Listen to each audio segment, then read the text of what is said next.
ഇന്നലെ രാത്രി ഉറങ്ങിയില്ല അല്ലേ? അത് തനിക്ക് എങ്ങനെ മനസ്സിലായി? നോമെല്ലാം കാണുന്നു. സ്വാമി, താങ്കൾക്ക് ആ വീടിനെ കുറിച്ച് എന്തൊക്കെ അറിയാം? വരൂ, ഞാനെല്ലാം പറഞ്ഞുതരാം.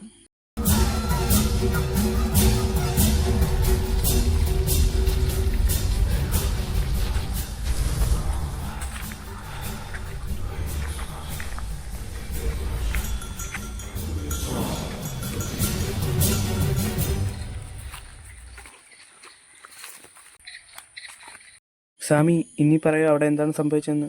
2 വർഷങ്ങൾക്ക് മുമ്പ് അവിടെ 2 ദുർമരണം നടന്നിട്ടുണ്ട്. കടബാധ്യത കാരണം ജീവനൊടുക്കിയ ഒരാൾ, അതൊരു പുരുഷനായിരുന്നു. സ്വന്തം ആഗ്രഹങ്ങൾ നടക്കാതെ വന്നപ്പോൾ ജീവനൊടുക്കിയ ഒരു സ്ത്രീയും. അതിൽ ആദ്യത്തേത് തൂങ്ങി മരിച്ചതും രണ്ടാമത്തേത് കിണറ്റിൽ ചാടിയതും. സ്വാമി, അതുകൊണ്ടാണോ നമ്മൾ ആ വീട്ടിൽ പോയതിനു ശേഷം ഉറക്കമൊന്നും വരാത്ത? അതെ, വീട്ടിൽ മരിച്ച ആത്മാക്കൾ ഇപ്പോഴും അവിടെ അലഞ്ഞു തിരിഞ്ഞ് നടക്കുന്നുണ്ട്. സ്വാമി, ഇതിൽ നിന്നും മോചനം കിട്ടാൻ നമ്മൾ എന്താണ് ചെയ്യേണ്ടത്?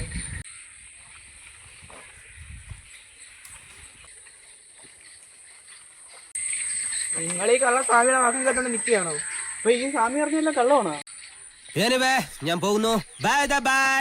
ഇയാൾ എന്റെ വീട്ടിൽ വന്നിട്ടുണ്ട്. എന്നിട്ട് ഇല്ലാത്ത പ്രേതത്തിന്റെ കഥയും പറഞ്ഞ് ഒരു വ്യാജ ഹോമം നടത്തി പൈസയും കൊണ്ട് പോയി. അതിനുശേഷം ഇയാളെ ഇപ്പോഴാണ് കാണുന്നത്. അപ്പോൾ അവിടുത്തെ പ്രേതകഥകളൊക്കെ അതൊക്കെ അയാൾ ചമഞ്ഞുണ്ടാക്കിയ കഥകളാണ്. ഇനി ആ കള്ള സ്വാമി എന്ന് നിങ്ങൾ അവരെ പിടിക്കണം കേട്ടോ. ഞാൻ പോവുക. അപ്പോൾ നമ്മൾ കണ്ട കുറ്റങ്ങളൊക്കെ ആ വീട്ടിൽ വന്ന സത്യത്തിൽ